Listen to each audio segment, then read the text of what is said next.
कई बार वो आपकी ग्रामर का मजाक उड़ाएंगे, कभी आपकी वोकैबुलरी का उड़ाएंगे, कभी आपके एक्सेंट का उड़ाएंगे, and we don't need that when we are trying to learn the language. Hi, do you want to be fluent in English but you don't know how? Don't worry, I got you. To be fluent in English, सबसे पहले you need to know that fluency का मतलब ये बिल्कुल नहीं है कि आप perfect grammar and perfect vocabulary and perfect accent के साथ English बोलेंगे. That's not true. To be fluent in English, you just need two things: confidence and smooth conversation. That is all you need to be fluent in English. So the first step to be fluent in English is that you start thinking in English. I know you have heard a lot about it. Everyone would have asked you to do that, and it is probably the most difficult thing to do. But trust me, if you are able to start thinking in English, you have already done 80% of your job. How are you going to think in English? So, for example, start with smaller phrases, smaller everyday phrases, I would rather say.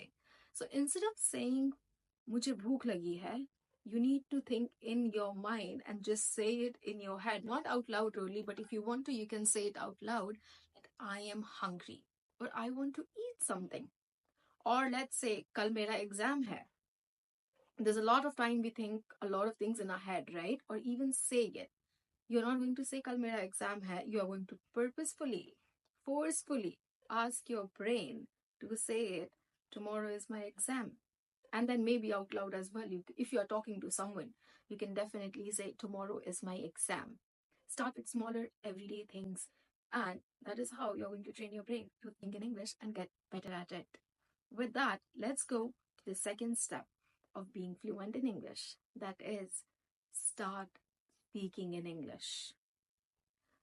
To be successful with this step, I'll be very honest, just go away from everyone who makes fun of you when speaking English, or if you're trying to speak in English, they don't motivate you to do the same. Just don't be around those people because they are not going to help you. कई बार वो आपकी grammar का मजाक उड़ाएंगे, कभी आपकी vocabulary का उड़ाएंगे, कभी आपके एक्सेंट का उड़ाएंगे, and we don't need that when we are trying to learn the language. So you can start with maybe just 10% of your language in a day to be English, or maybe 50%. Jitne bhi aap comfortable hai, you do that. And if you don't have someone to talk to in English, a very easy thing to do is stand in front of the mirror and start talking in English to yourself. I know thoda crazy sound karta hai, but trust me, it has helped me when I was learning English.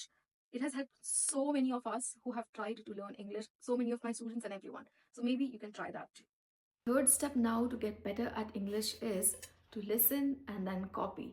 Try to watch everything that you're watching and listening in English, be it news, movies, podcast, TV shows, or anything that will just help you make English part of your life, and you will learn a lot without actually realizing that you are learning a lot. So, for example, you are watching a show or anything, and you hear a very nice phrase that you think that you can use it in your life as well, just try to copy it. So for example, when I was trying to learn the English language, I was watching a series, and somebody in that series asked someone, "Hey, how are you?" And the response to that was, "I'm doing great." That was the first time that I heard, "Hey, I'm doing great." So next time anyone asked me, "How are you?" I would just respond by saying, "I'm doing great." And then later, I also heard people saying, "Not bad," to "How are you?" And then when I heard it, the next time I made sure that a number of times I copy the same thing, and I was like, "Not bad." And I think that was a great practice of me using the correct English language in my own life. You can do the same. So these are the 3 points that you must follow to get fluent in English. And as I say, take it easy.